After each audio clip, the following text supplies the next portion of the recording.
And our first order of business will be the roll call for attendance by our clerk. If you would, Mr. Clerk. Senator Sosnowski. Present. Senator Picard. Present. Senator Mack. Senator Anderson. Here. Senator Gallo. Senator Coleman. Here. Senator Lombardo. Here. Senator Mendes. Present. Senator Morgan. Present. Chairman, we have 8 present. There is a quorum. Thank you very We much. also have, Thank you very much. Sorry. Senator Goodwin. Present. Senator Leader McCaffrey. present. President Ruggerio. Present. We have 11 present. There is a quorum. We have 11 present. Thank you, Mr. Clerk. Welcome, everyone, and we will proceed.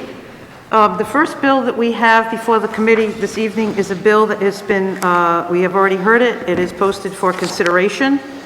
And this is an act relating to public utilities and carriers, transportation network company services, the town of New Shoreham.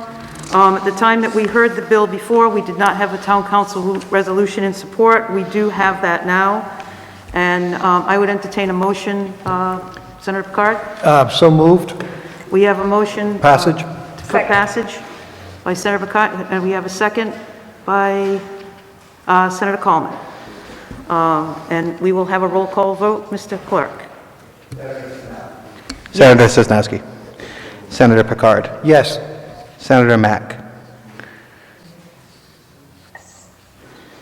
Senator Anderson. Yes. Senator Coleman. Yes. Senator Lombardo. Yes. Yes. Senator Mendes. Yes. Senator Morgan. Yes. Senator Goodwin. Yes. Leader McCaffrey. Yes. President Ruggerio. Yes. We have 11 in the affirmative. Thank you, Mr. Clerk. And Senate Bill 23 will be passed to the Senate floor. The next bill that we're bringing before the committee today is another bill that I introduced, Senate Bill number 22. It's an act relating to public utilities and carriers, net metering. It amends the maximum allowable capacity for net metering systems in the Block Island Utility District and the Pascoag Utility District.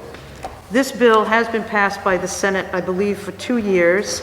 It is something that is necessary for the Block Island Utility District so they can move forward on more net metering projects. And I believe we do have, before we ask the witness, we do have one witness signed up on the bill. This is Justin. Do any committee Senate members have Commerce. any Are you going to questions for testify me tonight? on the legislation? All right.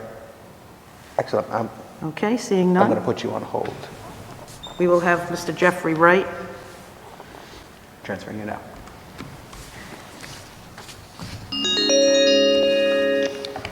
Welcome, Jeff. Welcome to Senate Commerce. Hey, Madam Chair. Good to see you. Yes, good to hear you. Good. I hope everybody can hear me okay. Yes, we can hear you very well. Welcome. All right. A little bit of an echo. Let me just do one thing. Thank you, everyone, for your time. I'm Jeff Wright, the president of the Block Island Utility District. Now a not-for-profit utility district like Pasco that is governed by its members, the electric ratepayers of Block Island. My written and this verbal testimony represents our members' desire to install and own more of their own power supply in the form of net metering. In order to do that, we need the archaic and arbitrary cap of 3% lifted so that we can continue to expand upon our net metering programs. With the cap lifted, we can develop new tariffs, revenue neutral tariffs, and administer programs that benefit all of our members, the renewable energy industry, and ultimately will make positive change for the climate by reducing our reliance on fossil fuel. Why does the 3% cap exist? The caps were originally put into place when net metering was first being developed to limit the financial burdens from net metering. When I say that, I don't mean in a way that protects the utility from loss of revenue. I mean in a way that limited the cost shift from non-net metering customers to, from net metering customers to non-net metering customers. The way net metering was originally developed, the customer could essentially avoid paying an electric bill altogether, which resulted in this cost shift burden to those who didn't have the means or location possibly to install the same systems. The utility district, along with most of the utilities across the country now, have addressed the economic issues and have developed new tariffs that credit the net metering customer fairly while eliminating any cost shift from non-net metering customers. This bill, if passed, hopefully, will allow us to set our own cap based on fairly engineering constraints.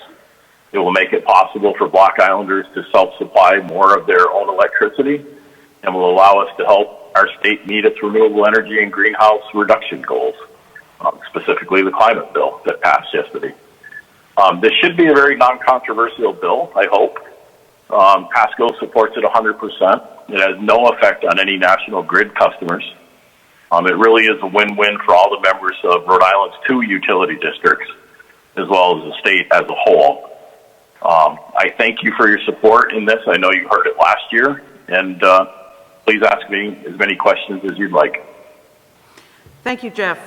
Thank you for all your hard work on the island with the new utility district out there, and Block Island is really groundbreaking out there with the renewable energy and the wind farm out there, and I thank you for all your hard work that you've been doing for the town and for the state. Are there any questions for Mr. Wright from committee members? I don't see any questions. Thank you, Jeff, very much. All right, thank you. Thank you. That concludes the witness list on this bill. I do have a town council resolution from New Shoreham in support of this as well. And because this bill has been passed by the Senate before, I would entertain a motion for passage.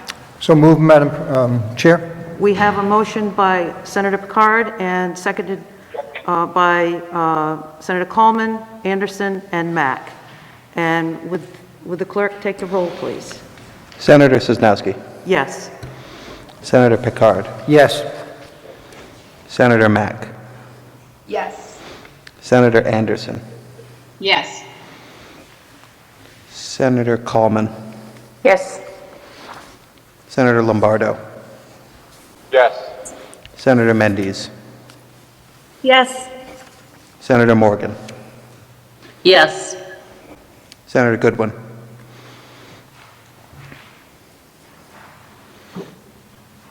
Senator Goodwin. Yes. Leader McCaffrey. Yes. And President Ruggerio. Yes. We have 11 in the affirmative, Chairwoman. Thank you, Mr. Clerk. And Senate Bill number 22 will be passed to the floor. At this time, I would like to have a motion to hold the rest of the bills that we have on our committee agenda today. So we can, then we will have the sponsors give us their testimony on their bills. I would entertain a motion to hold Senate Bill 25, 84, 629, 633, 634, and 699. Do we have a motion? So moved, Madam Chair. We do have a motion by Senator Picard to hold. Is there a second? Seconded by Senator Coleman. Mr. Clerk, if you could take the roll, please. Senator Sosnowski. Yes. Senator Picard. Yes. Senator Mack. Yes. Senator Anderson.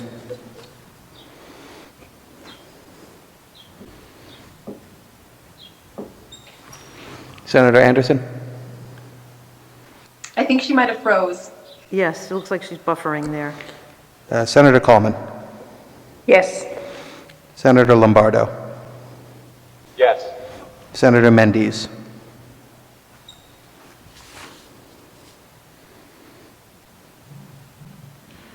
Senator Mendes. No. Senator Morgan. Yes. Senator Goodwin. Yes. Senator Leader McCaffrey. Yes. and President Ruggerio. Yes. We have 9 in the affirmative, 1 in the negative. Thank you very much, Mr. Clerk.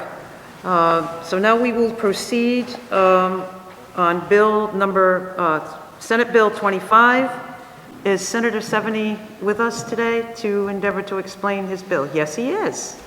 Yes, he is. Madam Chair, thanks for having me. Welcome, Senator. Thanks, members of the committee, thank you. So S25 is it comes out of the Lieutenant Governor's office, and this is a clarification bill from legislation we passed in 2019 as consumer protection for those folks that were using third-party power providers. At the time, there were really no constraints. They could change the terms and conditions of the contract, they could change their rates and all that, and they wouldn't tell you. So you could be marching along thinking you were paying a different rate. If you weren't paying attention to your bill, you wouldn't realize that they had increased it on you. And there was no notification process. So what that bill did was just put a notification process in place. But we had a couple of oversights when we did this. One is to make those consumer protections retroactive to people who went into contracts with these third-party folks prior to 2019. That's what this bill does. It puts that in place. And the second thing it does is it accepts the municipalities that have entered into some sort of a power aggregation agreement. They don't need these kinds of protections, and in fact, it would be an impediment to them doing business because they already get plenty of help from the DPUC, and of course, the municipalities have their own people looking after the execution of these third-party contracts that they've entered into. And in some cases, the municipalities have several suppliers, not just one. So that's pretty much what this bill does, and I'm happy to take any questions. Thank you, Senator. Are there any questions for Senator Seveny on his legislation? I do not see any. Senator Mendes? I just wanted to commend Senator Seveny for this piece of legislation. I feel like it increases transparency, which we need more of. So, yeah, just thank you for this well-written piece. And this came out of the Lieutenant Governor's office at the time, so I'm happy to take all the credit I can, but it really came from him. Thank you, Senator Mendes. Are there any other comments or questions? We do have a witness who is signed up to testify. We have Kai Salem from Green Energy Consumer Alliance. Welcome, Kai. Thank you, Chair Sosnowski. Welcome to the... Go right ahead. Go right ahead. I'm sorry. Thank you, Senator Seveny, for sponsoring this bill, and thank you to the committee for taking testimony today. My name is Kai Salem. I'm the policy coordinator at Green Energy Consumers Alliance, which is a nonprofit that works to make our energy systems work better for energy consumers.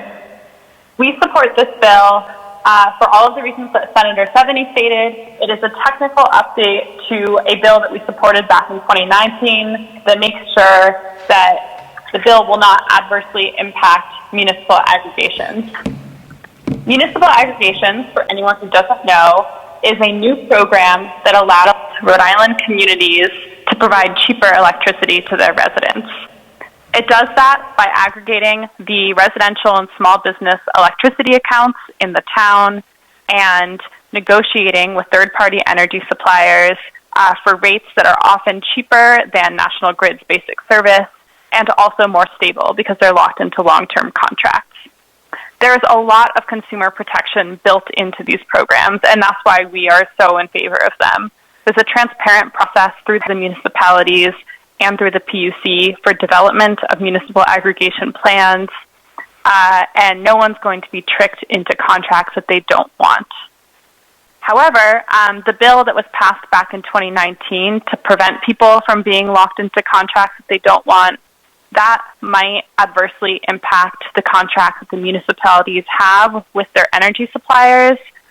So we just want to make sure that these municipal aggregation plans, as they get off the ground, don't have to go through any hoops or aren't adversely impacted by that other good bill.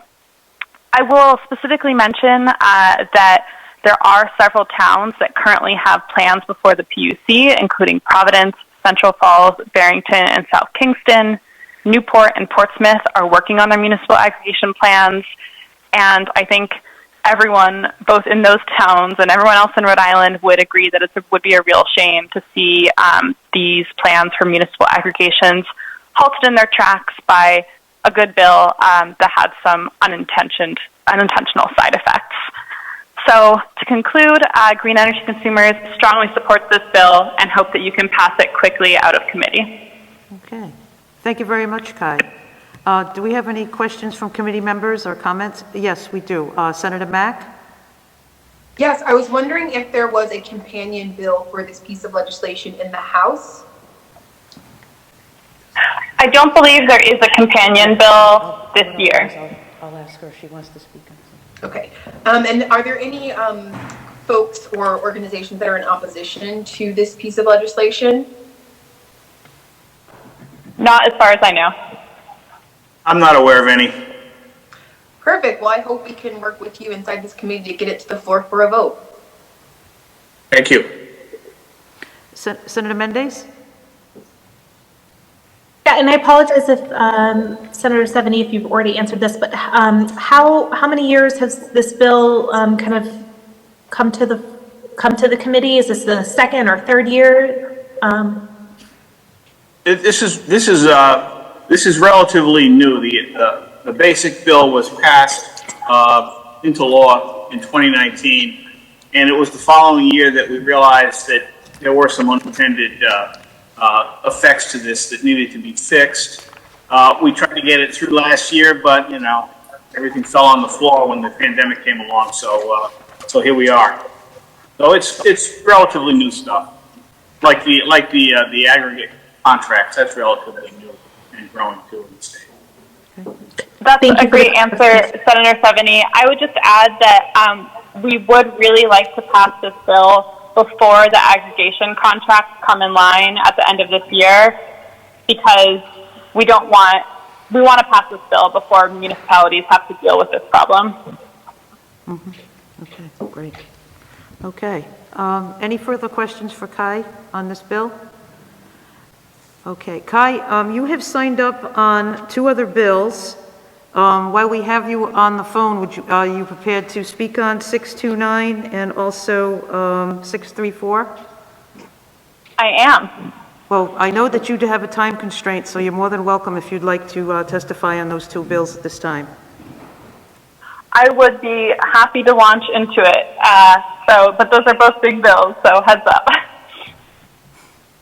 So thank you so much.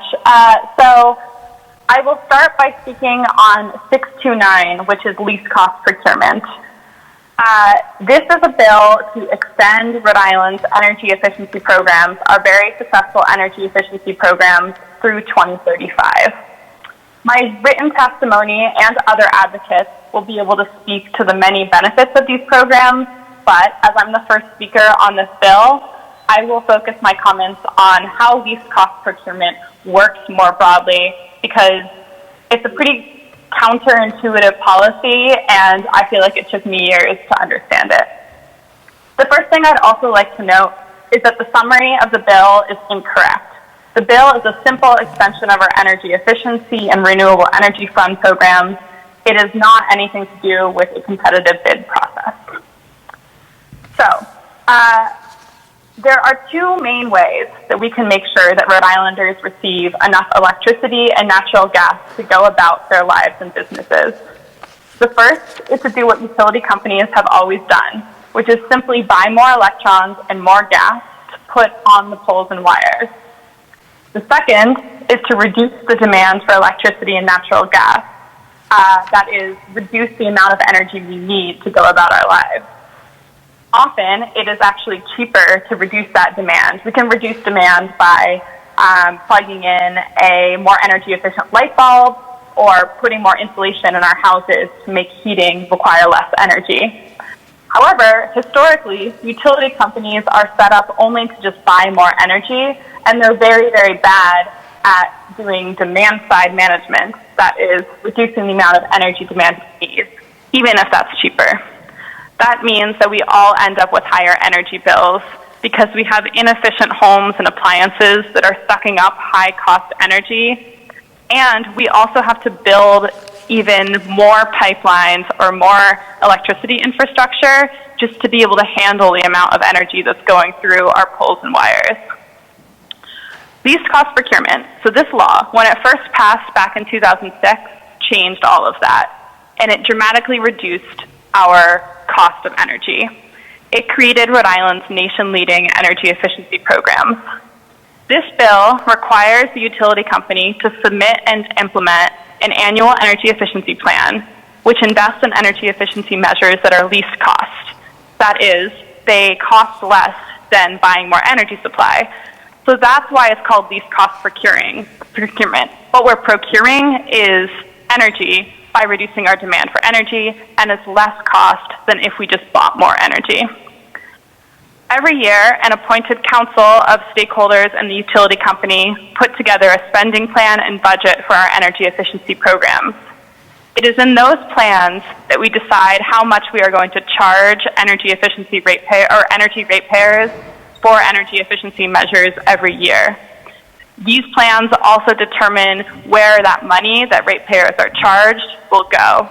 The money goes to fund things like free home energy audits, incentives for energy efficient appliances, reduced cost insulation and weatherization, and a whole suite of other energy efficiency measures.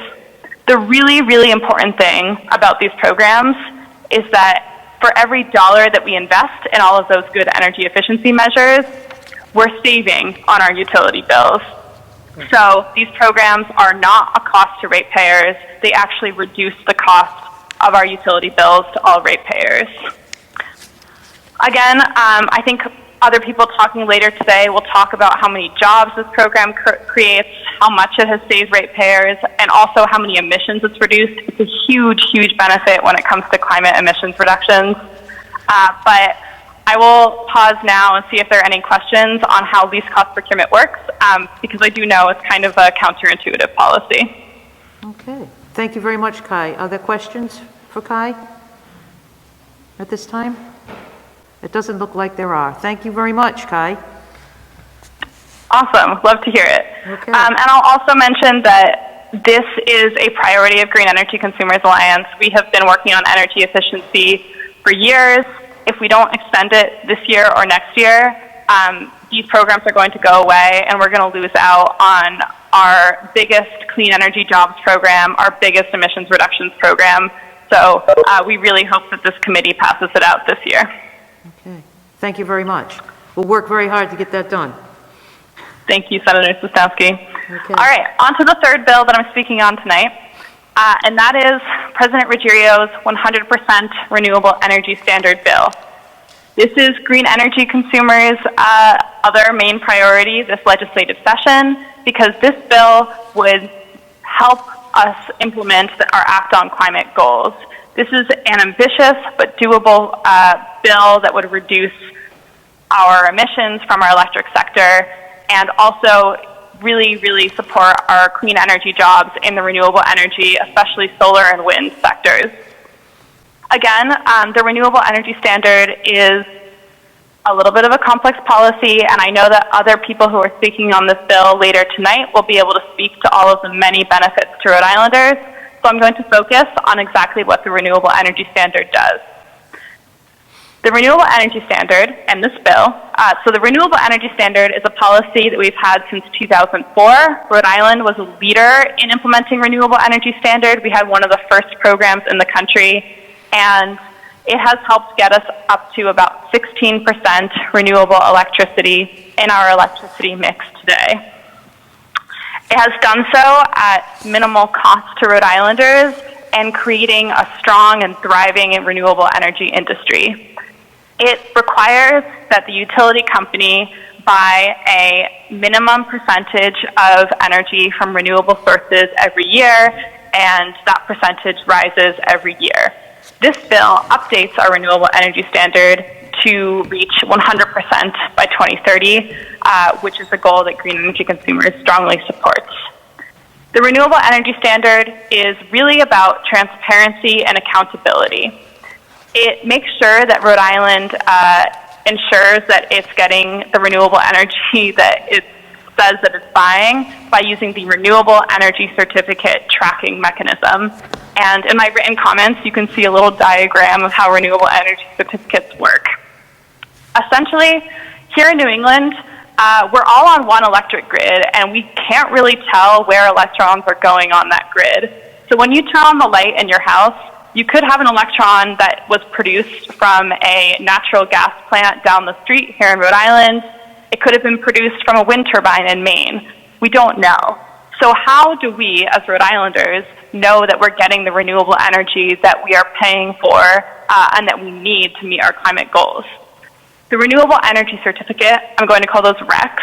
The REC program makes sure that we do, because every time that a renewable energy source, like a wind turbine or a solar panel, generates 1 megawatt hour of electricity and puts that into the grid, they also create one renewable energy certificate, and that is tracked in a database that is held for all of New England. National Grid, when it has to meet its renewable energy standards, it buys an amount of RECs that is equivalent to the amount of electricity that they are providing that is renewable, and then it retires those RECs. It removes them from the market so that they can't be double counted by any other market actors.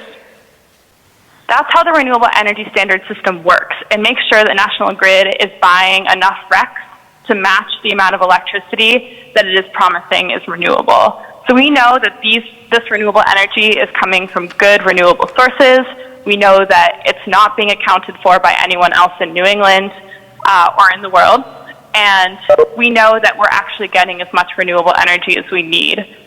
And this is all a transparent process, and it's accountable. We know that if we're buying that much renewable energy certificates, that's how much renewable energy we're putting into the grid and Rhode Islanders are benefiting from. Great. Happy to take questions on how this program works, but again, Green Energy Consumers strongly supports it. Great. Thank you very much, Kai. Questions, comments from the committee? No? Thank you for your very informative testimony. Oh, I'm sorry. Madam Chair. Yes, Senator Anderson. Can I ask a question? Thank you. Kai, bill number 629, are there any improvements? Is there any more study that needs to happen to make this a better bill? Do you have any suggestions? Thank you, Senator Anderson, for that question. Green Energy Consumers does believe that our energy efficiency programs could be improved upon. There's a lot of ways in which, since these programs were developed back in 2006, stakeholders have learned a lot, and I think we could be doing a lot more in energy efficiency. So we would recommend provisions for strengthening this bill. However, because there's kind of that tight deadline of this session and next session, our priority is extending it, and we hope to work with legislators like you and other stakeholders to come up with ways that we can strengthen it with legislative language going forward. I think that was Bill 634, which I might be confusing them, but I was wondering about the renewable energy bill. 629. Yes. Thank you. So, yes, we also would support a couple of more technical changes on the Renewable Energy Standard bill, especially the ones that I believe the Public Utilities Commission may have submitted comments mentioning. The Public Utilities Commission has been administering the Renewable Energy Standard since it was passed, and they have identified a couple of ways in which the program could be improved. For example, our virtual net metering program, which allows us to get credit for solar projects that are not on our own rooftops. That program was developed after the Renewable Energy Standard, and the law is such that we can't get renewable energy credit for those solar projects. So one example of a fix is that we should be able to allow those programs to participate, or we could allow solar projects to participate in the Renewable Energy Standard, and those fixes should be outlined in the Public Utilities Commission's comments. Oh, okay, Senator Anderson. Before we go on to Senator Mack, she had a question. Senator Anderson, we lost you for a while. I think you froze again. I don't know if you can, I was going to ask you if you wanted to vote on the other bills to be held for further study. But I think I'll ask you again because it looks like you froze again. Okay, Senator Mack. We'll come back to Senator Anderson. Senator Mack, the floor is yours. Yes, I had two questions. Is there a House companion bill to this piece of legislation as well? Yes, there are House companion bills.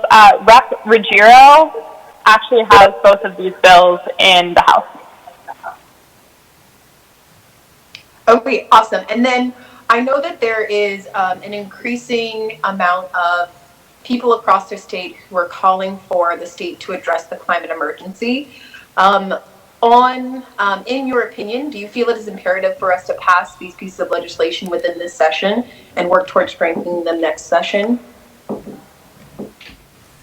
I absolutely do. These are both our priorities this session, and the sooner that we pass them, the faster we get to work reducing our emissions in line with the Act on Climate.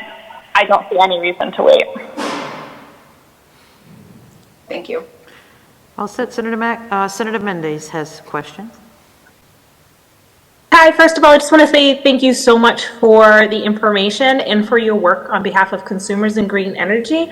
Personally, really grateful for your work and for your feedback on these pieces of legislation. I'm curious about what, in your expert opinion, would be the risks that Rhode Islanders would assume or what would you say some of the risks that we would face if these pieces of legislation did not make it to the floor? So on the energy efficiency bill, the risks are very, very clear. We would lose out on a program that reduces all of our utility bills, so our utility bills would go up. It also creates thousands of jobs, the energy efficiency programs do. So a lot of Rhode Islanders would be out of work because they work in insulating homes or doing home energy audits and other jobs that those energy efficiency programs create, in addition to the fact that we've missed out on all of those emissions reductions. Similarly, with the Renewable Energy Standard, if we don't pass the Renewable Energy Standard update, we wouldn't lose out on the good jobs and emissions reductions that are currently being created by the Renewable Energy Standard. However, we would miss out on the opportunity to create so many more good wind and solar jobs, and also on all of those emissions reductions. I specifically want to mention that Rhode Island currently has a surplus of renewable energy certificates. So earlier I talked about how every time that renewable energy creates 1 megawatt hour of electricity, 1 renewable energy certificate is created. This is a market system, and it helps us make sure that we have an amount of renewable energy that is in line with state policy. However, luckily, due to all of our good renewable energy policy, there has been a big boom in renewable energy, which is awesome, but our renewable energy standard has yet to catch up. And we actually just need to update our renewable energy standard quickly because there is such a surplus of renewable energy certificates in the market, so it's currently failing to drive new renewable energy development. So I think if we don't pass this law now, we'll miss out on a really important and sustainable support for our renewable energy industry. Very good. Thank you, Kai. Thank you, Madam Chair. Okay. Thank you very much. Any other questions, comments for Kai?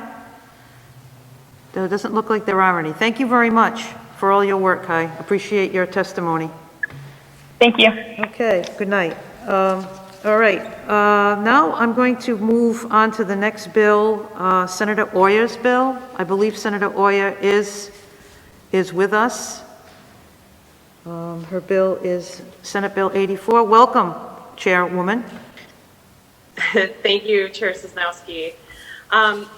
This bill is really to confirm and add into the language of the enabling statute of the PUC and DPUC that part of their scope of responsibilities is to ensure the affordability and sustainability of adequate, efficient, and economical energy, communication, transportation services, water supply to low-income, elderly, disabled, and seriously ill Rhode Islanders. Just basically, the reason for this bill is, as I've been in the Senate over the course of, a couple years now, and, the PUC appointments are always very contentious, and there's always questions about ensuring, access for low-income ratepayers, which is a cause I'm very passionate about, and I think we all are in the Senate.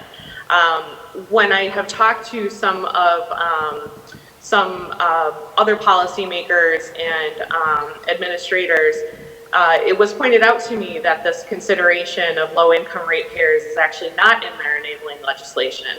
And so, in order to make sure that the PUC, DPUC can make decisions, create policy that will help those ratepayers, I wanted to put forward this legislation to add that responsibility and that policy goal to their enabling mission and their purpose.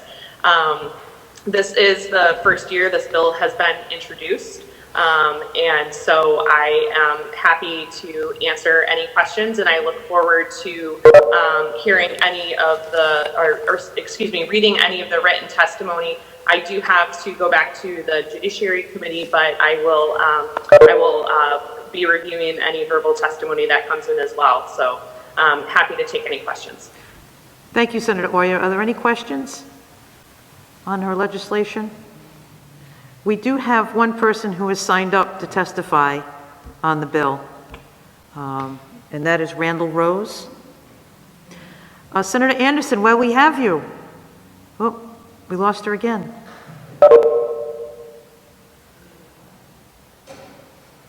There you are. Would you like to vote on the bills to hold for further study while we have you? That was a no, thank you. It was a no, okay. So noted, thank you. Thank you.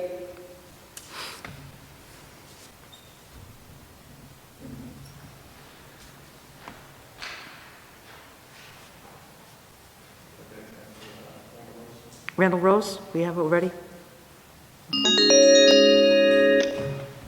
Welcome, Randall Rose. Thank you, Madam Chair. Yes, I am in favor of this bill, Senate Bill 84, and we often have sorry, there's some noise on the line, but I don't think it's from my end. We often, every year in the legislature, we have bills come up about making sure that people who are disabled or have a low income or are able to afford utility costs and making sure there's enough utility supplies for the elderly, disabled, and seriously ill Rhode Islanders. These are definitely part of Rhode Islanders' values, and I know it's something that always comes up in legislative debate. But the legislature has had trouble settling on particular bills to implement these values. There are often bills that come up and no consensus develops around a specific bill,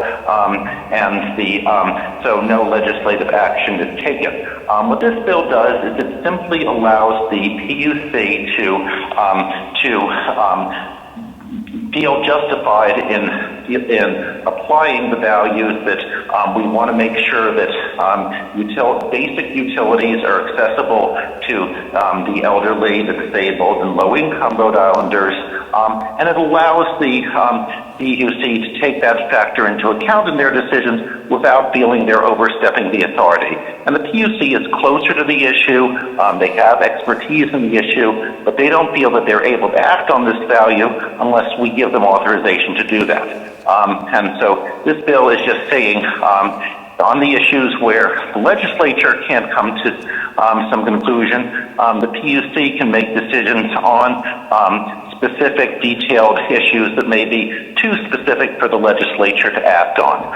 And I hope that this bill will be passed.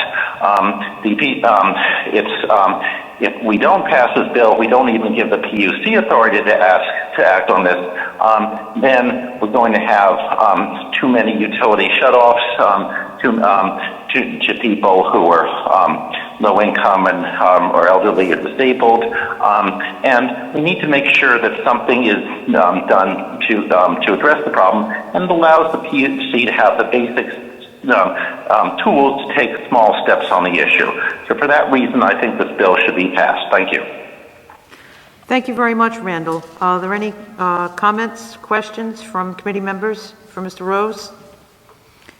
There looks like there are none. Thank you so much for your testimony, Mr. Rose. Good evening. Thank you. Well, that concludes the testimony on S84. So now we will move on to Senate Bill 629, Senator Ruggierio's bill. This bill requires obligated entities to obtain increasing amounts of the electricity they sell to Rhode Island customers from renewable energy resources to reach 100% from renewable resources by the year 2030. This codifies the goal of Governor Raimondo's executive order. The initial increase will be an additional 4% from renewables in 2022, then an additional 9.5% from renewables each year, 2023 through 2029, and 10.5 increase in 2030, to reach 100% electricity from renewables in 2030.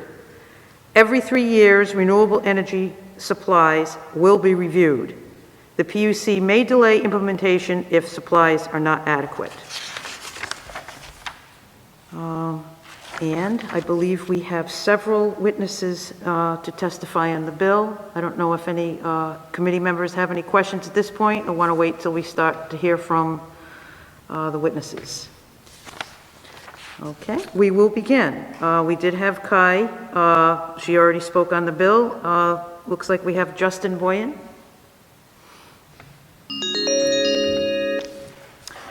Welcome, Mr. Boyan. If you would like to tell the committee which organization you are from and proceed with your testimony. You bet. Thank you, Chair Sosnowski. Yes, I'm Justin Boyan. I live in Providence, and I'm speaking tonight as the president of CARI, Climate Action Rhode Island. I took over the presidency last year from Kendra Anderson, but now she has a much more respectable job.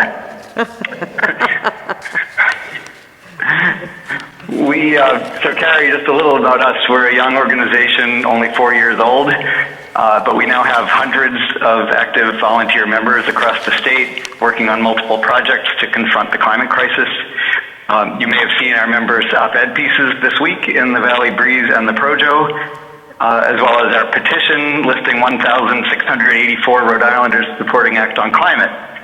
So we were advocating for that bill for 4 straight years, and last night we had a big party on Zoom to celebrate it. So thank you to the overwhelming majority of you who voted to support that. So now the real work to clean up our energy system begins. Senate Bill 629 is the crucial next step. It amends our renewable energy standard schedule to bring it in line with our state's existing plan to achieve net 100% clean electricity by 2030. This target is well within reach. In fact, National Grid was already on track to reach 82% renewables by 2030. This extra push to 100% will all by itself get us 2/3 of the way to our Act on Climate 2030 milestone. It will also cement Rhode Island's status as a clean energy leader, creating jobs, in fact, helping to create a whole new industry in offshore wind, improving our air quality and qualifying us for federal infrastructure funding. So CARI strongly supports and endorses this bill. Thank you. Thank you very much, Justin. Are there any questions, comments from committee members? Does look like there are none. Thank you so much. Thank you. Good night. Good night. The next witness is Sue Andebois.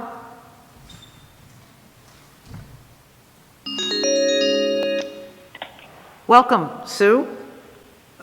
Hello, Chairwoman Hello. Sosnowski. If you'd like to tell the committee which organization you are representing. Perfect. Hi, everyone. I'm Sue Andrew-Watt, and I am the Climate and Energy Manager at the Nature Conservancy. Very good. Welcome. Thank you so much. And I'm testifying, I'm actually testifying on both 629 and 634. Would you like me to do both now or call back for 634? No, that would be fine. That would be fine. Okay, cool. I'm fine either way.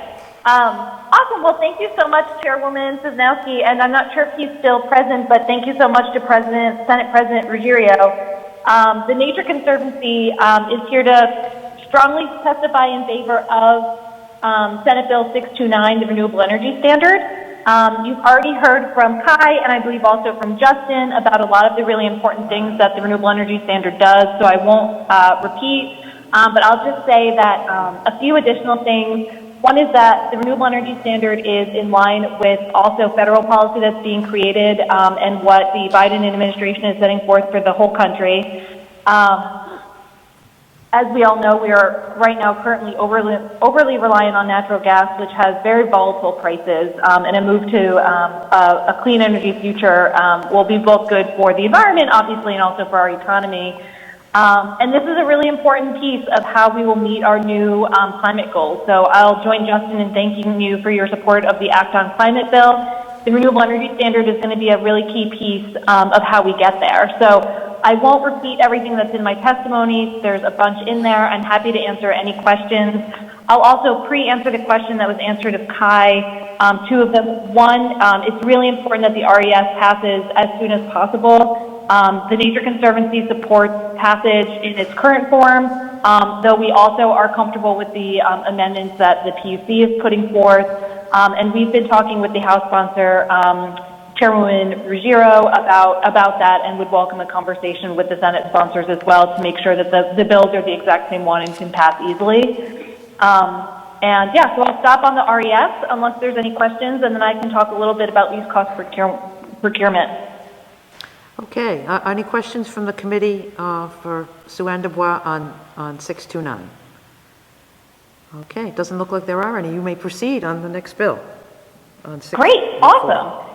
So I'm also here to testify in favor of Bill 634, least cost procurement, and I especially want to thank you, Chairwoman, for being the sponsor of this legislation and for regularly being the champion of energy efficiency policy in Rhode Island. And so, one, a big vote of gratitude to you for all of this. The Nature Conservancy, this is our first year really testifying on energy efficiency policy, and you might be asking yourself, what is the Nature Conservancy, what are they doing talking about energy efficiency? And for those of you who are unfamiliar with the Nature Conservancy, we're a global nonprofit. We're dedicated to conserving the lands and waters on which all life depends. We have chapters in all 50 states. We have chapters in nearly 80 countries. And here in Rhode Island, our bread and butter is how we steward more than 10,000 acres of protected land, including farmland. And we've partnered with others, including the state and other nonprofits, to protect an additional 35,000 acres of land. That's traditionally where the Nature Conservancy has been. But as a global organization, we've recently elevated climate change to be one of our global priorities. I want to clarify that I live and I work here in Rhode Island. So I work for our Rhode Island chapter, and I've lived in Providence for nearly a decade. And so I am a Rhode Islander, even though I'm part of a global nonprofit. And as we recognize the imperative of dealing with climate change, energy efficiency is really the cornerstone of how we achieve so many of our climate targets and how we do so at least cost. Least cost to the ratepayers, least cost to the environment, and least cost and creating really great jobs here in Rhode Island. Kai already walked you through how least cost procurement works, so I don't necessarily need to do that, though I'm happy to do so, but I really just wanted to point out a bit about how these programs benefit Rhode Islanders and how they are just really imperative for how we're going to meet our climate goals. I often think that energy efficiency is like the least sexy of our clean energy goals. You know, it's about like more efficient light bulbs and, you know, refrigerators that use 50% of the electricity that they used in, you know, the 1970s, but they really are the cornerstone, and they're something you have to continuously do. So least cost procurement is in its 15th year this year. It's a policy that works incredibly well. This bill would just extend it so that it could continue working through the middle of the 2030s. And it will continue to be important. And to pre-answer the question from Senator Mack that you asked of Kai, this program expires in just a year or two. And so if we do not pass this year, we run the risk of dismantling these programs that have worked for so well and create literally hundreds of millions of dollars in investment in Rhode Island every year. So we strongly support least cost procurement, and we're really grateful to this committee for your hopeful passage, and especially to Chairwoman Sosnowski for championing energy efficiency and for sponsoring this bill. Thank you so much. Thank you so much. Thanks for your kind words and your great testimony. Are there any questions or comments from committee members? Doesn't look like there are. Thank you again, and have a good evening. Awesome. Thank you so much. Have a wonderful evening. Thanks. The next witness signed up is Christian Roseland.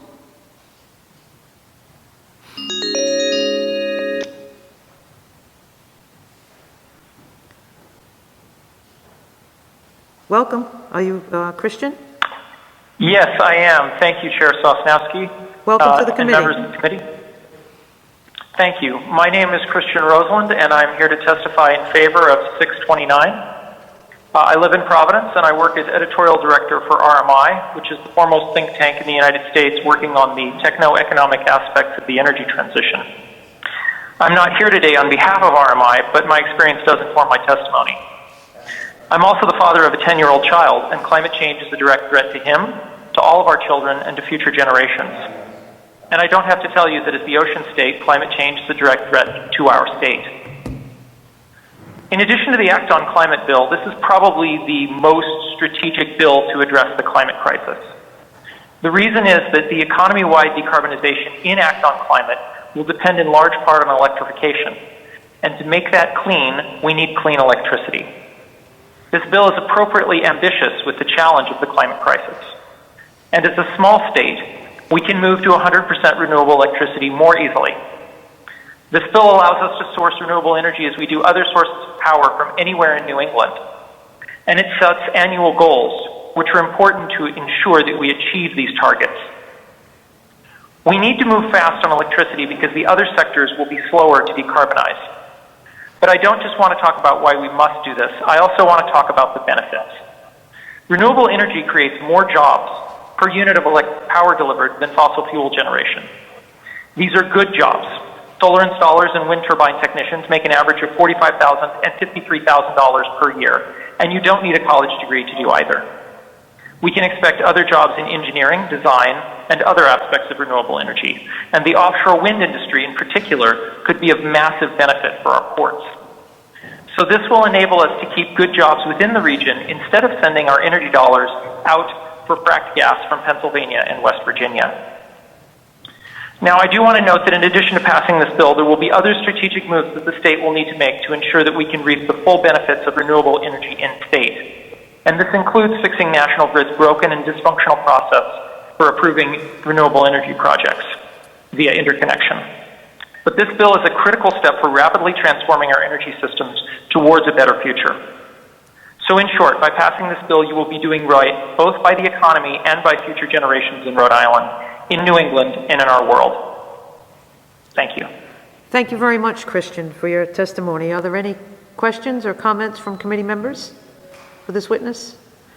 There are none. Thank you very much, and have a good evening. Thank you. Looks like the next witness is Jeremy McDormand.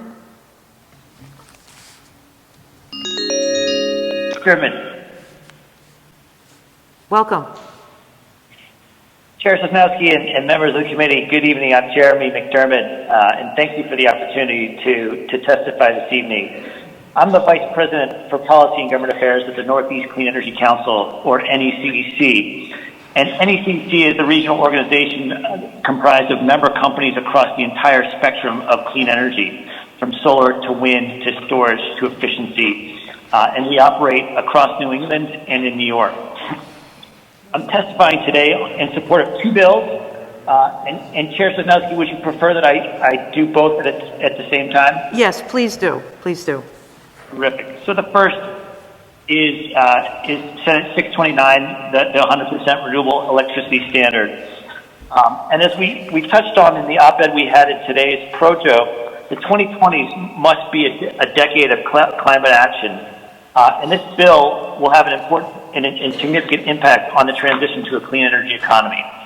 By establishing a 100% renewable electricity target, it's a worthy companion to the Act on Climate Bill and will provide the big picture direction needed for Rhode Island to move quickly to its clean energy transition. This bill will set the framework and trajectory, but it alone won't drive the change that Rhode Island and the rest of the region needs. We need to continue to support both the big picture and the sort of in-state development of renewable electricity resources so that we can reap the benefits of the clean energy economic development and provide the jobs in the clean energy sector. So I think this is an important piece, and it has to be done in a way that recognizes the need for quick and efficient interconnection of resources, and done in a way that pursues the goals of environmental justice and equity within it. The other bill I wanted to talk about is Senate 634, the least cost procurement bill, and you know, energy efficiency has long been and must continue to be the backbone for our clean energy strategy. It generates hundreds of millions of dollars in benefits each year for Rhode Island, and creates thousands of jobs in the clean energy space. Rhode Island was one of the first northeastern states to adopt the least cost procurement model, and this bill will help it keep pace and avoid disruptions in the clean energy market and the benefits that ensue from these programs. I'll also add that the once clear lines between energy efficiency and other clean energy strategies are getting blurred by the advances of technology. And we encourage the committee to be mindful of ways to incorporate clean heating and even transportation into the least cost procurement strategy. And I'd say lastly, the strong efficiency deployment will help make the goals of achieving the Act on Climate and the 100% renewable electricity standard policies easier and more cost effective by lowering the overall demand for energy and the overall emissions of greenhouse gases. With that, I will stop and see if there are any questions. I really appreciate the opportunity to testify this evening and urge that both bills be advanced favorably. Great. Thank you so much, Jeremy, for your testimony. Are there questions? Yes, I do see a hand up. Senator Mack? Hi, thank you, Chair Sosnowski.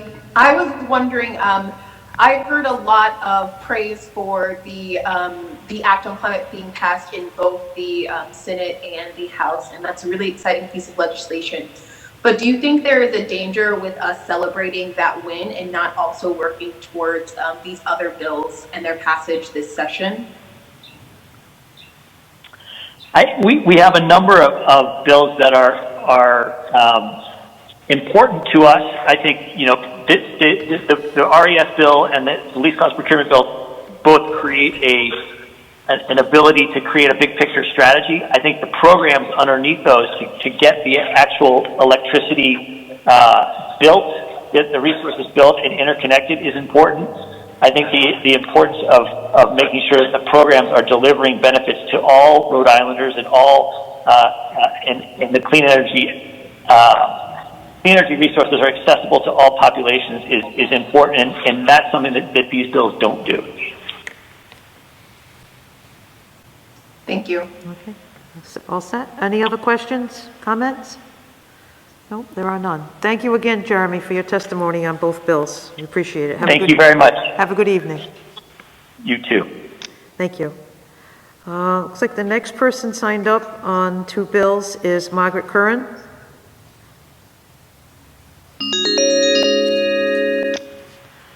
Welcome, Margaret. Hello, Chair Sosnowski. Nice to have you with the committee. And Thank you very much. You can feel free to testify on both 629 and also 634. Okay, if very you would well. like. I'll do that. Yes. And I'm Meg Curran. I'm currently a senior attorney and interim vice president with the Conservation Law Foundation of Rhode Island. I'm testifying first on bills 629 and CLF supports this bill that ensures it raises the state's renewable energy standard to 100% by 2030. I want to thank the bill's sponsors for their focus on moving forward on this important goal. This bill will ensure that Rhode Island achieves the aspirational goals set forth by Governor Raimondo in her executive order of January 2020 that set the goal of the state's electricity demand being satisfied by 100% renewable energy resources. This bill ensures the result by requiring that the state's main electric distribution company obtain 100% renewable energy resources in meeting electric demand. This is an important component of the state's efforts to reduce greenhouse gas emissions and to be able to comply with the new Act on Climate bill.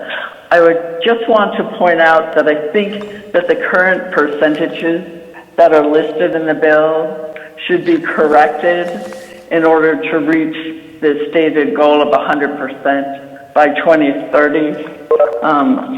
The committee may not recall that 1 year, as the statute provides, there was a finding on potential adequacy, and the PUC, a majority of the PUC voted to find that there was not potential adequacy, so the percentage did not move forward that year. I dissented on that.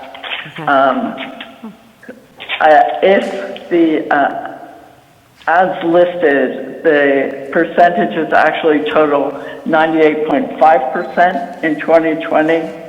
If the initial percentage that for 2022 is changed from 4% to 5.5%, and all the other percentages are left as written, it will result in 100% by 2030.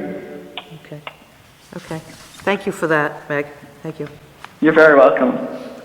Are there any other questions about that bill? Any questions for Meg Curran on 629? Nope, there are none. You may proceed. Okay, great. I'll move on to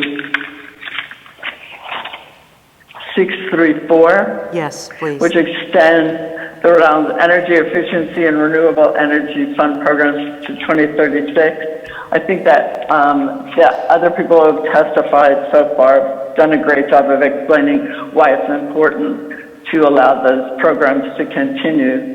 I would just point out, as I did in my letter, that according to the Energy Efficiency and Resource Management Council, efficiency measures installed in 2019 alone account for over 1 million metric tons of prevented greenhouse gas emissions. Energy efficiency programs create work for the equivalent of 877 full-time jobs in Rhode Island. Efficiency programs achieved $605 million in total benefits in 2019, with a nearly 6-to-1 ratio of benefits to cost. This bill is a simple extension of the very successful legislation that's been helping Rhode Islanders use less electricity, cut carbon emissions, and save money on bills for the past 75 years. And we urge passage of the bill. Great. Are there any questions? Thank you very much. Are there any questions for Meg on the least cost procurement bill? No, there are none. Thank you very much. Thank you very much. You have a very good evening. Thanks, you too. Bye. Thank you. Thank you. It looks like our next witness is Hank Webster, and he is signed up on both bills as well, on 629 and 634. Welcome, Hank. Welcome to the committee. Thank you, Chair Sosnowski. If it pleases you, which I think it does, I would testify on both 629 and 634 in combination. Yes, please. Thank you. Thank you, Chair. My name is Hank Webster, and I'm the Rhode Island Director of Acadia Center. We're a nonprofit research and advocacy organization that operates throughout the Northeast. I am here to testify in support of 629 and 634. I'll start with 629, the RES standard bill. This is a completely achievable and pragmatic goal, so we support it completely. This bill will help Rhode Island become more resilient and independent as we reduce our dependence on fossil fuels and regional and energy sources from far outside of our borders. It will also help us achieve climate goals and reduce air pollution in communities that currently suffer from fossil fuel energy infrastructure. It will also help our local economy as we hire people locally to build new infrastructure to harness the free energy resources that we all receive, like the sun, the wind, hydropower, all instead of sending billions of dollars out of the state annually to purchase electricity generated by fossil fuels. And there's another way that this helps our economy, as renewable energy is not subject to the price volatility of gas-fired power generation, which we see spiking rates seasonally. Renewable energy is going to deliver more consistent and competitive prices, which we're already seeing the effects of in bringing down the supply costs. I'll just stop there and pause if there's any questions on this bill before proceeding to 634. Are there any questions for this witness? It doesn't look like there are. You may proceed. Thank you. So I would also like to reiterate our support for 634, and thank you, Chair Sosnowski, for sponsoring it. I'll just quickly share a quick example of how least cost procurement works in action. I know that many of my friends and colleagues have described it. I always like to just talk about a simple light bulb example. So at one point in time, an LED light bulb may have had a small price premium compared to an incandescent bulb. And the LCP programs, the energy efficiency programs, provided an incentive to switch to that more efficient LED light bulb. And those LED light bulbs are 90% more energy efficient, and they do the same job. They light up the room. So that's a really clear-cut example of how you have that energy savings quickly overcoming any upfront cost premium, and that's why it's so important to invest in that type of a measure. Other examples are simple insulation, so it's something that you do once and it will save you money very quickly. I think you make up any cost on that in about a year or two, and then you're saving on energy resources for decades to come. So that's a good, I think, conceptual way to think of the real benefits of these programs. I just also want to quickly share a couple of statistics to demonstrate the aggregate benefits that energy efficiency has had in Rhode Island over the last decade. So there's been $3.4 billion with a B in total program benefits since 2012. There's been about $3.80 in benefits for every dollar invested in energy efficiency. Energy efficiency investments have also supported almost 13,000 jobs in the energy efficient industries just in 2019 alone. And as far as what we've saved in terms of energy and in emissions, our energy efficiency programs have essentially saved the equivalent of 10 years of electricity that is generated from the Manchester Street Power Plant in Providence. Or another way to look at it is reduced emissions by the same amount that 500,000 homes powered by natural gas emit in 1 year in New England. And then finally, another way to think of it is we have avoided the CO2 from the equivalent of 2.1 million cars driving around for 1 year. So this is not a small and insignificant program. This is really important. And according to a recent study that was done for the state of Rhode Island, Rhode Islanders can save hundreds of millions of dollars more through continuation of these programs. They've identified what the market potential is for additional energy investment or energy efficiency investments.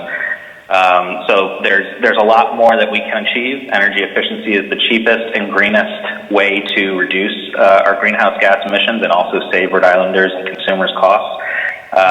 If in the alternative, if we walk away from our support for these nation-leading energy efficiency programs, it would cost Rhode Islanders hundreds of millions of dollars more, and also obviously hurt our ability to achieve our greenhouse gas emissions reduction targets. So I will just conclude there. Thank you for the time. I'm happy to answer any questions that the committee may have. And again, thank you and Senate President for your leadership on these bills. Thank you very much for your testimony. Are there any questions or comments from Mr. Webster on his testimony? There are none. Thank you again and have a good evening. Thank you, Chair. You as well. Before we move forward, I see Senator Gallo has joined us. Senator Gallo, would you like to be marked in the affirmative of the bills that we have already voted on?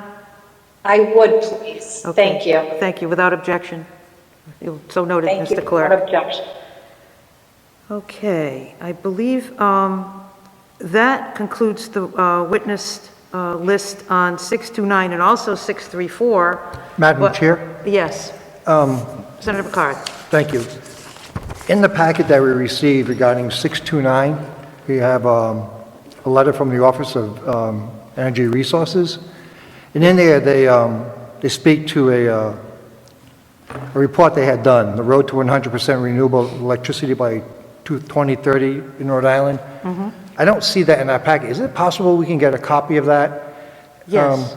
Yes. The reason I asked that, within this letter here, it speaks about, how we may attain this, and it goes, it will not be without cost to local taxpayer, which is always the biggest pushback to any of our bills. So I would really like to see this report and read it so I can understand, what the cost may be. I mean, obviously we always get presented with a very large continuum from it won't cost anything to it'll be relatively different to it's going to be the end of the world type thing. Right. So I think this would be critical to know. Absolutely. When we do vote on that bill. Absolutely. We'll make sure that everyone has that report. It may have come in late, but we'll make sure all the committee members have that report because it's important. And that's another reason why we do hold the bills for further study so we can gather as much information as possible. I appreciate that. Thank you. Thank you, Senator Picard.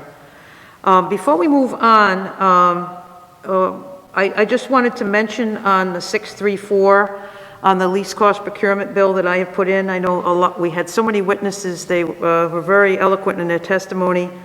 But I would just like to say that the bill does extend the requirement that the Office of Energy Resources and the Energy Efficiency and Resources Management Council provide the PUC with triennial reports through March 1st of 2036.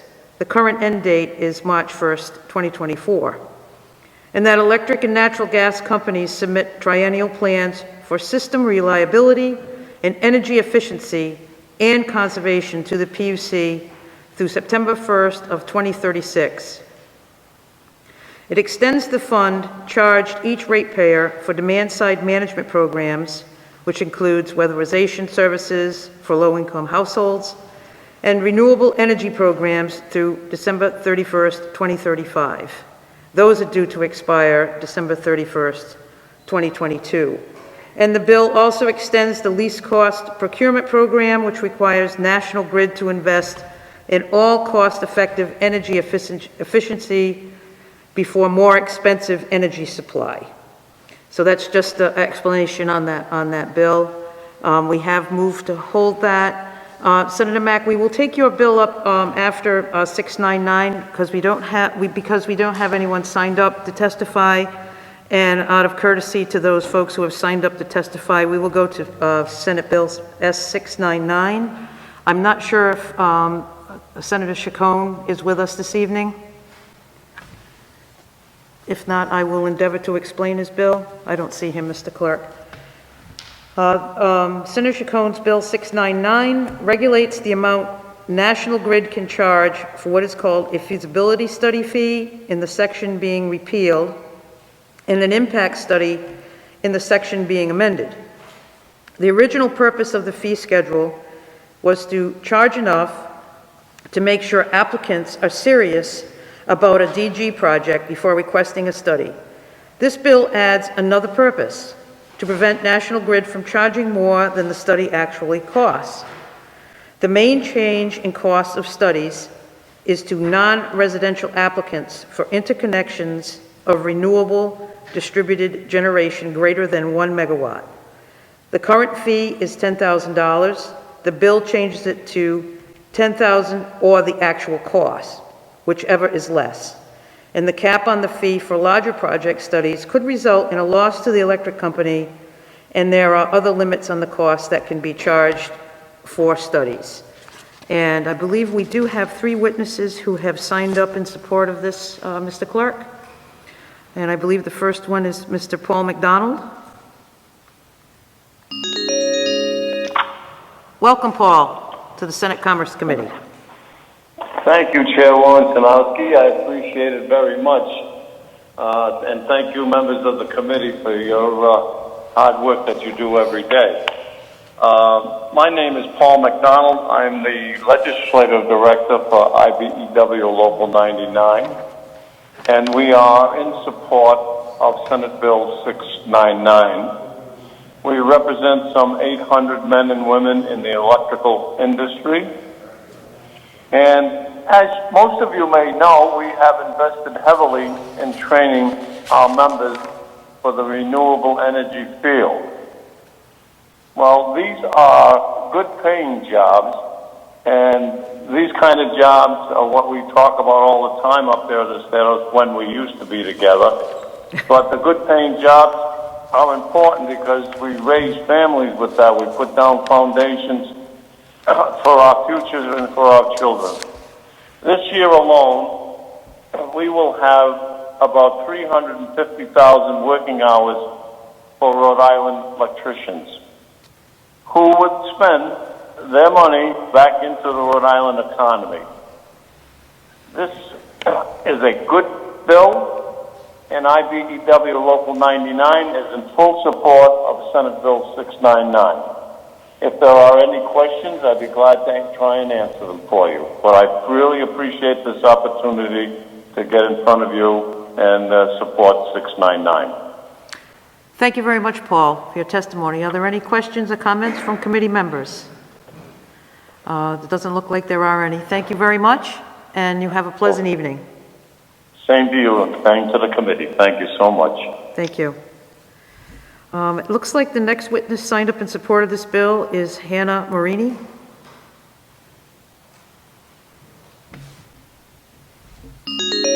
No. Hello, Hannah? Hello. Thank you very much, Chair Sosnowski and members of the Commerce Committee for hearing my testimony this evening. Welcome. Could you tell the committee who you represent? Yes, I am the Director of Business Development at Green Development. Okay, thank you. Proceed. Thank you.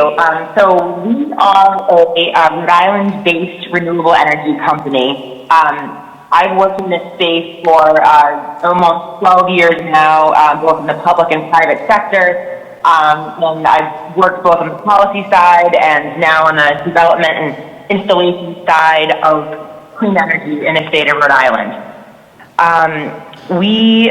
So the bill before you is 699. This bill actually passed, an almost identical version of this bill passed the Senate 2 years ago.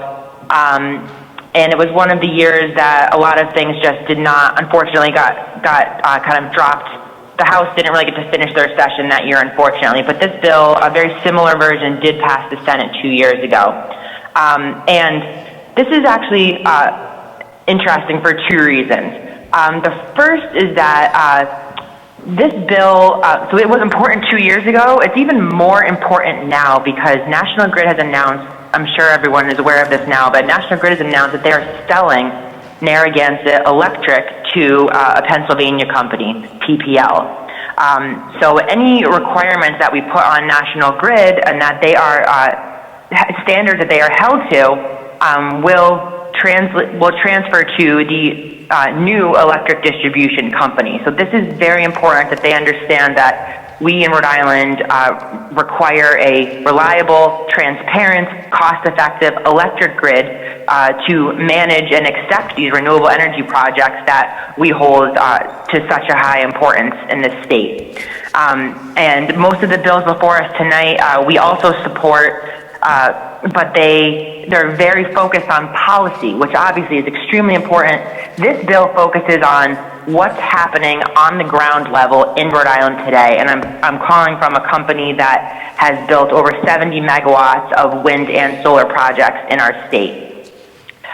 So this bill closes some loopholes from a 2017 bill that basically holds the utility company accountable and forces them to be transparent, and again, transparent both in their processes and in their costs.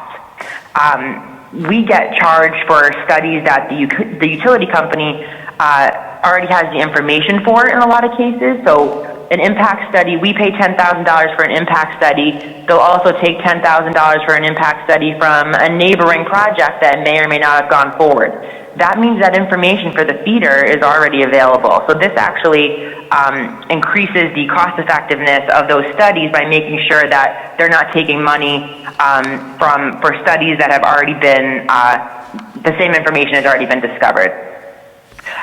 We're also getting assessed fees on projects, on transmission maintenance fees, for example, that the utility company has no federal authority to assess on our projects, and we're talking years into studying on some of these projects. We find out that the projects will have to pay $500,000 in operations and maintenance on systems that Narragansett Electric, the distribution level company, does not actually have authority to charge us, and it could very easily kill a lot of these renewable energy projects that the state is trying to encourage. By the way, our company does currently employ 85 people in Rhode Island. We're going to be up to 100 by the end of the year. So we need to be able to depend on the programs that are in place and the rules that the utility company has. We need to rely on them being unchanged. And that's another thing that this bill does. It actually requires that once the applications to the utility company for these projects, the interconnection applications are submitted, you can't change the rules after the fact.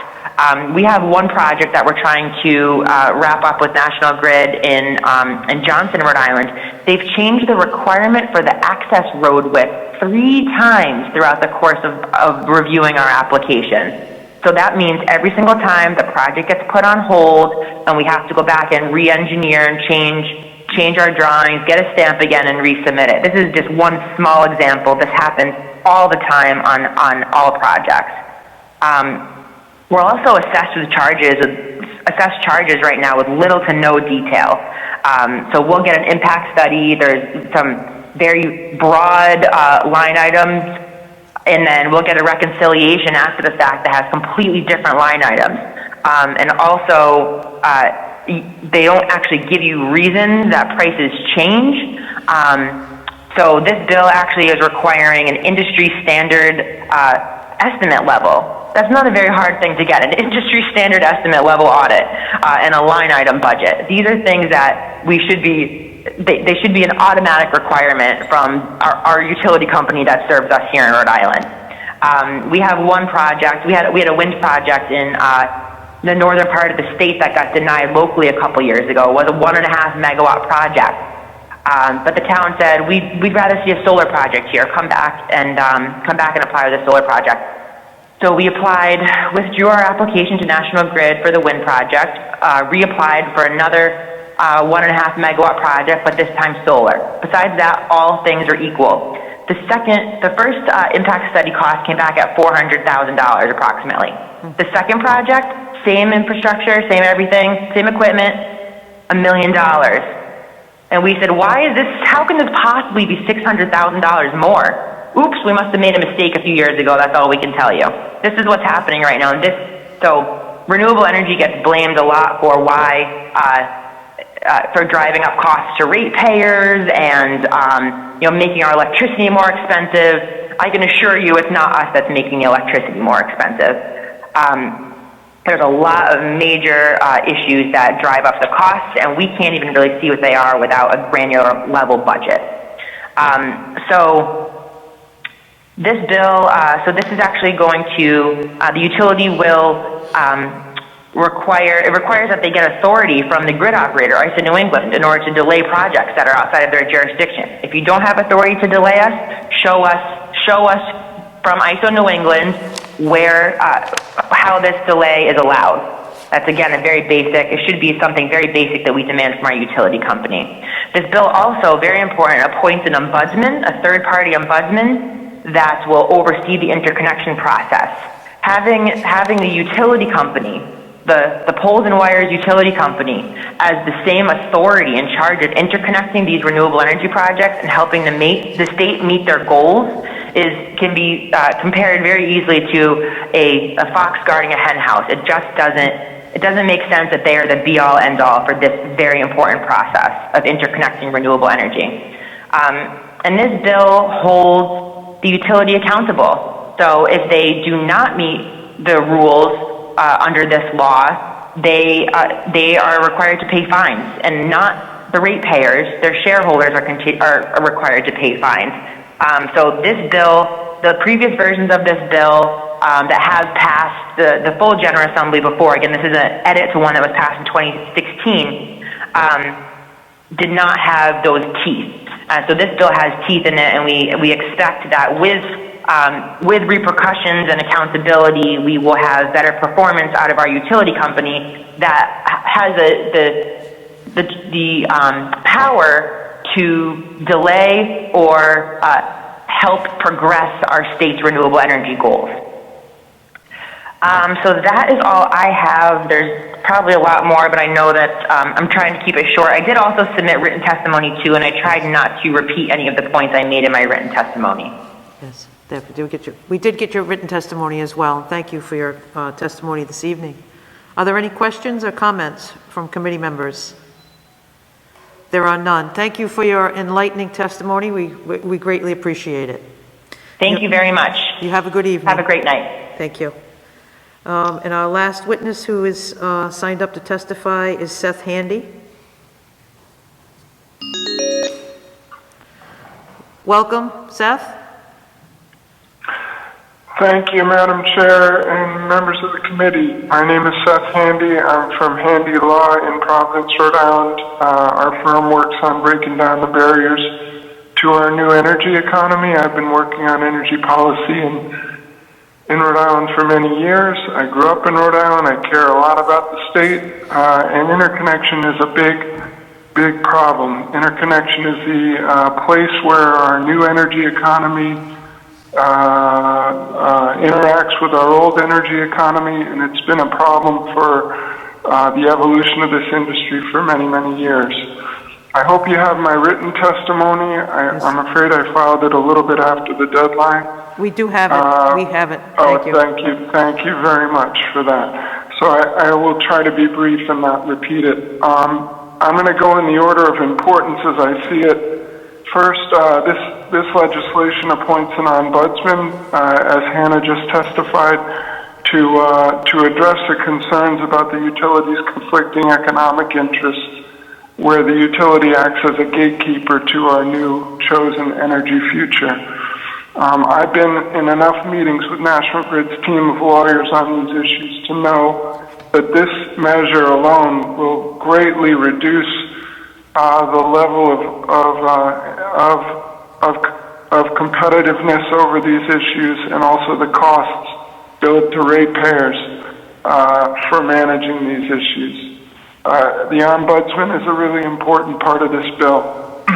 Second, this bill makes sure that interconnection costs are authorized. There are several cases at the Public Utilities Commission right now, and one case at the Federal Energy Regulatory Commission about charges that have been imposed, particularly for the transmission system, which moves electricity long distances. They've been imposed on local renewable energy projects that don't even use that system. And many of us are contending that those charges are unauthorized. And this bill seeks to make sure that they're authorized before they're imposed, rather than being imposed and having to be challenged in court or at FERC or at the PUC. Next, this bill ensures transparency of interconnection standards and the costs of studies imposed. Basically, interconnection is meant to be a cost-based process, not a profit center for the utility, and this bill seeks to accomplish that. Finally, I just want to say I would also support a sub A to this bill that would remove the restriction against projects crossing public roads. The utility currently restricts projects from crossing public roads. That's particularly important in the context of microgrids, which are our future. We're going to have many more local systems that are locally independent and are able to operate outside of the utility system. It's going to provide many benefits to Rhode Island and Rhode Island's ratepayers, but we can't do that without the authority to cross roads. So I would also advocate to amend this legislation to make sure that renewable energy projects can cross public roads. There are plenty of regulations that deal with public safety issues around crossing roads. The utility doesn't need to be in the business of regulating that, and they don't need to be in the business of restricting our access to lower cost, more secure and cleaner renewable energy. And with that, I will welcome any questions. Thank you. Thank you, Seth. Questions, comments from committee members? I don't see any. I want to thank you for all your work on renewable energy over the years and for your testimony this evening. It's always enlightening, and also thank you for your written testimony as well. Thank you, Madam Chair. You have a good evening. Good night. You too. Thank you. Okay, that concludes the witnesses on 699, and now we will go to Senator Mack on her bill, Senate Bill 633. Senator Mack, if you would endeavor to explain. Yes, and I would just like to say that this has been a great night for renewable energy and for the Act on Climate. We have heard a lot about interconnect as well. There is amazing legislation to complement the historic Act on Climate that passed again in the Senate with Chair Oyer and in the House that we just voted on this week. We have heard the word interconnect many, many times tonight. I will let the experts keep on experting on what that actually means. And this is a companion bill for House Bill 5673 that was put in by David Morales. In summary, this bill would transfer the administrative and planning authority for interconnection approval from National Grid to our state's infrastructure bank.